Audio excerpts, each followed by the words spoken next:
Hello. Oh, I feel like every video I start like this right now, but I'm in this cute little Italian, I guess it is a village, like it's kind of just in the middle of nowhere. Not the middle of nowhere, like this is somewhere and it is somewhere important to a lot of people, but there's not like a walkable village like there was in the last place I stayed yesterday. So let me update you on what is going on. Wow. Okay. Last time I talked to you, I was in the airport and I was flying to Italy to go see a camper van, an old camper van, old, 1991. I know, old, but it looked amazing, and that's why I went to go see it. And it had 86,000 kilometers, which I no longer believe at all. But it wasn't the first time that I had seen one of these campers of that age with low kilometers. And so, sometimes I think people are being honest about it, but you can set the clock back. These are never things I would have thought about. Like, to some people, this might be really obvious. To me, coming here and knowing nothing about cars, I've learned so much through so many trials and errors, as you guys know. So, I came here, I flew to Madrid first, and then I flew to, yeah, it's okay to say. I'm like, is it safe to say? Yeah, it's because I'm not there anymore. I flew to Venice, and then I took public transportation pretty far to a new location, but on the side of Italy, and that was where this camper was yesterday. And so I arrived to the camper, like at the station, in the early afternoon, and the guy was really nice. He picked me up, and just, I understand, and I also agree that that is just wild for me to do. In the US, I would never do this. Probably not. And it's also not common, I don't think. I don't know. I didn't live like this in the US, so I don't know. But for safety, I probably would not accept the help of someone that I don't know, like a man that I don't know, driving me to go see his camper van that, like, I don't know if it exists or not. But my intuition's really strong, and I also just like, I understand Italian culture like a little bit now, and Europe in general, and it's relatively safe. Like, people are just safer here. I don't know how else to say it. It's like, I would much rather be doing, even though the US is beautiful and I would like to travel in a van someday, I feel so much safer in Europe doing van life than I think I would in the US. Anyway, he picked me up at the station. We went to go see the camper van. And they call it like a camper here, and yeah, but it's a motorhome. Like, that's how I recognize it from the US. It's like, it's a motorhome, a smaller motorhome. And so it looks beautiful, and I paid him to do the inspection because my friend who's been helping me like through this whole process is a mechanic, owns a mechanic shop, and like advised me on like everything for months now of me looking for a van. And so he's like, ask him to do the inspection, which is called the revisione. And so that's like the MOT in the UK or the CT in France. It's like how you get your certificate for roadworthiness in order to like insure it and drive it and everything. You have to have it. And it didn't have it. And honestly, in hindsight, I'm like, why did I even, but now as I'm saying that, it'll make sense later in the story. Like, why did I even do that? Like, why did I even not waste my time? And in a way, like, waste my time, but it really wasn't. Because of what I will share. But I knew that, and hopefully it's not too echoey in here. My mic, I don't know if it's charged. But I paid him to go do the inspection. He definitely overcharged for it. And he went to go get it, apparently, and all it needed was lights. And then he said, I changed the lights myself, it'll pass. And up until my flight here, I was like, well, did you go back? Did you go back? Did you go back? He's like, no, like, I'm busy. We'll do it after you come see it if you like it. Sir, you took the freaking money, and you never did the inspection. Ridiculous. As I'm thinking about this, I'm realizing this. And anyway, we go to the mechanic that I find. The mechanic was like, thank God, these people were so just genuine and honest. And I don't know what they were saying because it was in Italian, but I had my mechanic friend and I had my translator friend on the phone the whole time. Like, thank God for them too. They stayed on the phone for hours, literally hours, while we did this whole process of like seeing the van and then going to the mechanic and like staying at the mechanic for a long time. And so they found so many problems with this thing, and like we were supposed to go to the revisione after, but like there was no way I was going to buy this. They were listing all the problems, all the leaks, all the everything. But then I'm like, in this foreign country with this guy who was my ride. I know this sounds really bad.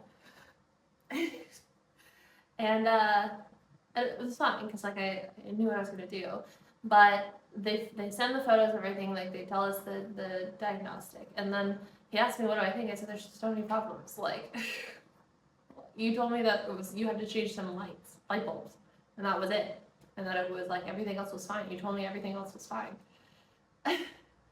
And so then we go to the van and it's raining, it's like storming, and I have a whole vlog of this and I will put it together, but we love these video diaries. So storming, there's lightning, like really close lightning, and I'm not wearing like water clothes, rain clothes.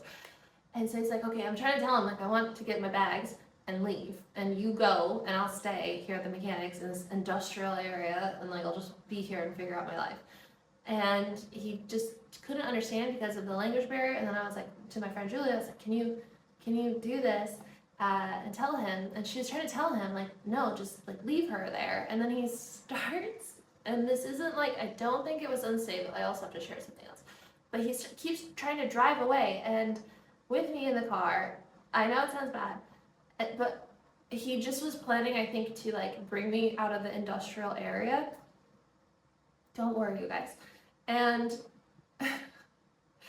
I was trying to tell him again, like I was like, la borsa, like let me get my bag out of the back, stop, and like, how did I say stop? Basta?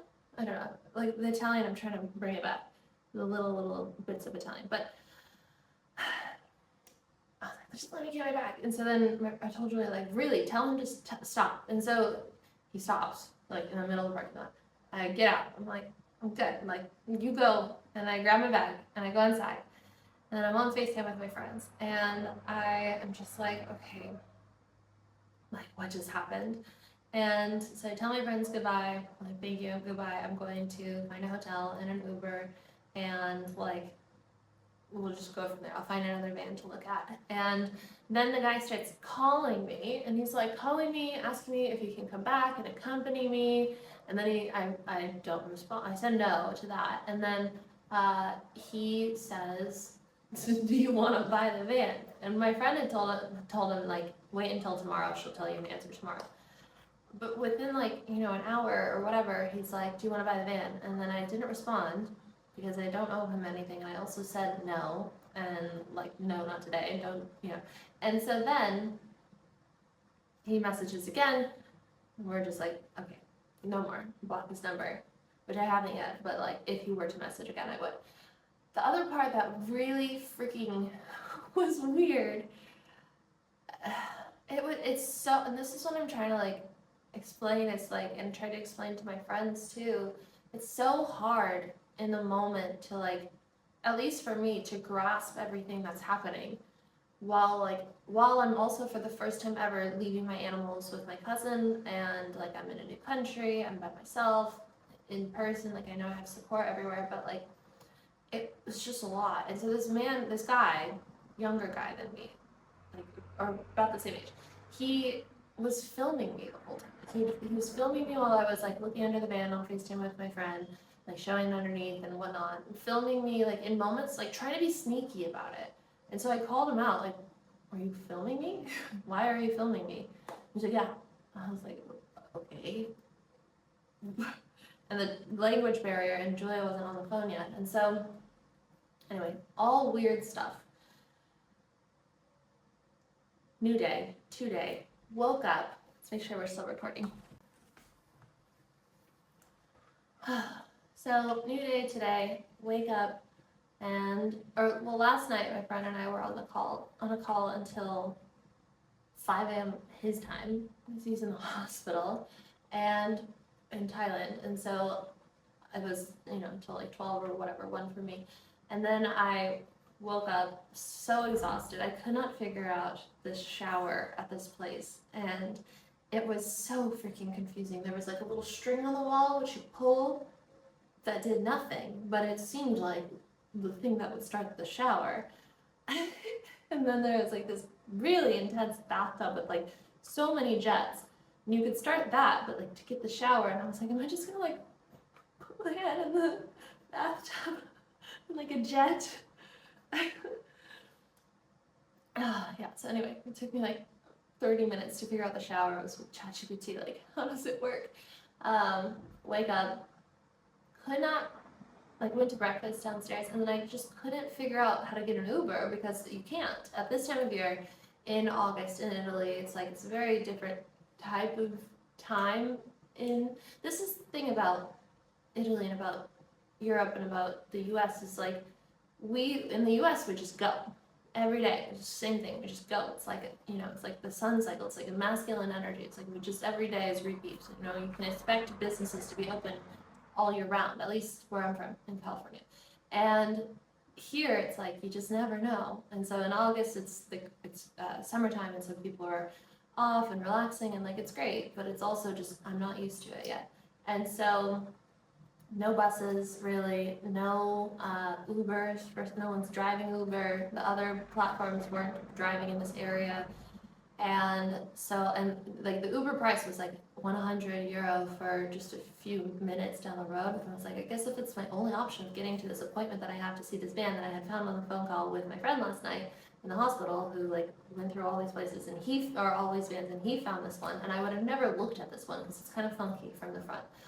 But we made an appointment at night, and so then I'm running late to see this van because of the Uber situation, the bus situation. I get on a bus, and I tell the guy, like, I'm sorry, I have to push this back, like, an hour and a half, 2 hours, or whatever. And then the second bus I get in tells me it's the right bus. I show him the map, where I'm going, and it was wrong. I don't think he really looked. And so then I just finished telling the story, and then realized that storage is out of my phone. I don't understand. I need to start filming on a camera more often, because the storage on the phone, like, is the whole thing. We've been doing this for years. Anyway, I was talking about the buses, I think, and forgive me if I repeat where we were, but I pretty much was on the bus. It started going the wrong way. I was on the second bus, started going the wrong way, and so then I got off, sat at this bus stop. The bus stop I couldn't get an Uber from, and I could not get on another bus that would take me to where I needed to go without it being like a 3-hour adventure. So I messaged the guy. I said, can you come get me here? Because I was only 7 minutes away from the location of the motorhome. So he came and picked me up, which was super nice. And like, again, I would only do this here, and I trusted the situation, and I was like, I trust my divine guidance. I wouldn't be put in this if I wasn't going to be safe. Picked me up, was super nice. I'll tell that part of the story later. And he picked me up, and we went to the motorhome, and as soon as we got there, I knew that this was the one.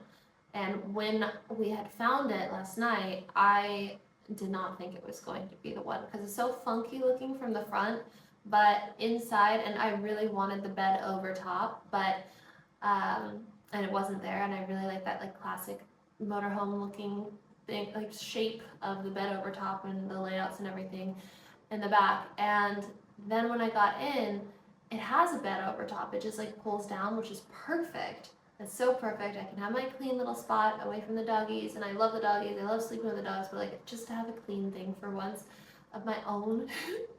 And then everything was really cool and really nice and really like modern almost, even though it's older. And it has like an exhaust fan over the stove top, and it has everything. It has really good battery system with 2 solar panels and an inverter to 220, and hot water in the shower. The shower, bathroom, everything. There is a gas stove, gas heater, the heater for the back. Amazing, absolutely amazing. 3 different locations of beds, or like maybe 5. Like it's really, really cool. It's really built for living. No mold in the bathroom, no mold anywhere. I didn't feel it, I didn't smell it. And I'm really quick to know there's windows everywhere. If you guys know my old man, it had no windows, had a really sketchy electrical system. Like I have some electrician friends, like one installed my solar, and it was such a hazard. There were open wires exposed, like could have lit the gas on fire. The gas was underneath the bed. All these things I just didn't know to look for or consider, or even consider that someone would do it so poorly and so dangerously. Like so much. Even the plug that you would plug into the van for electric for 220, which is like in the US it's different. It's like 110 or 120 or something. It's like just your normal like wall plug. When you would plug that in, my friend had to make me like a specific cord for this that was 2 male ends. And so if I were to ever unplug it in a way that like wasn't correct, I could have touched those ends of the male plug and electrocuted myself severely. And like maybe for a bigger guy it's gonna be like okay. It's just intense for every bigger guy, every male that I've talked to, not like big, but like male that I've talked to, I said it's really, really intense. And so I was like, I really cannot have this happen to me. So it was things like that. This van doesn't have that. This motorhome doesn't have that. And yeah, it's just like, it's just so light and bright and clean, and the mechanics look good. My friend said that all looks good. He had receipts for everything. The inspection's done already. The guy was super honest, it seemed, and like really willing to like translate with us. We didn't have a translator on the call today, and we figured it out. And so yeah, then we went to the bar. We test drove it. It's like one of the manuals. It's manual, and it's one of the ones that you drive like that rather than like that. So that was new, but I actually did it fine and was happy with that. And then we went to the bar to go do the deposit, because in Italy you have to go to like an agency pretty much to approve a purchase of property, and you can't do that on the weekends usually. Pretty much is like the short story about that. You could have today, but I didn't realize, and that I would have made it if I didn't have that whole issue with the Uber and the bus and everything, but I didn't know it was open today. So we wait till Monday. So that's why I'm in a hotel.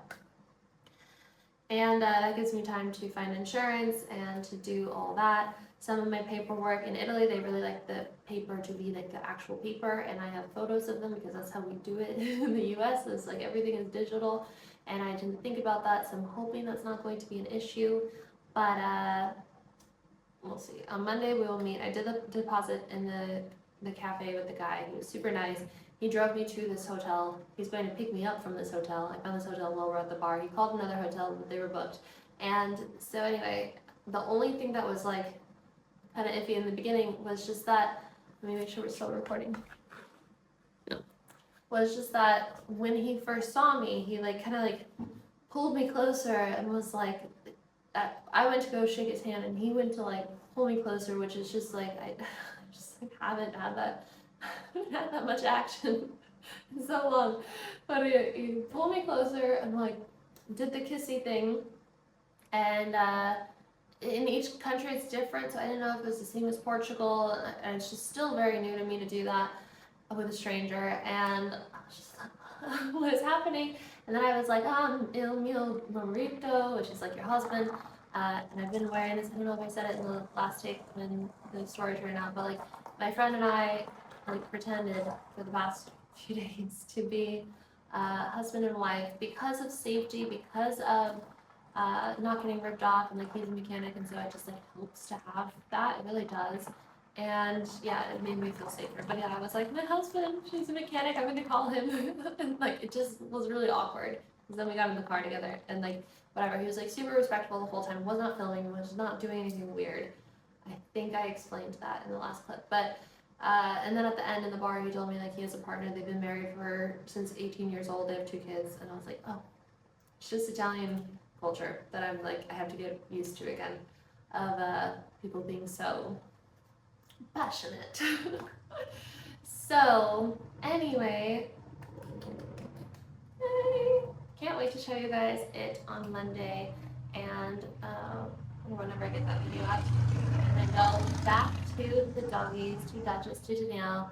Danielle's having a hard time. She's doing great, but she's having a hard time because like she's just not used to watching a dog like Aslan. Aslan is a lot of work and a lot to manage, and he's still a puppy, and puppy brain takes like 2 years for Kangles and large breeds like that and Guardians to like really develop and get past the puppy phase. And so I gave her some tips, and I think she'll be okay, but it's also going to start raining tomorrow, and so she's just like really overwhelmed, but she's also so supportive and so amazing. I'm so grateful for her help. I couldn't have done this without her, and so I'm going to try and get back to her as soon as possible, but also be safe.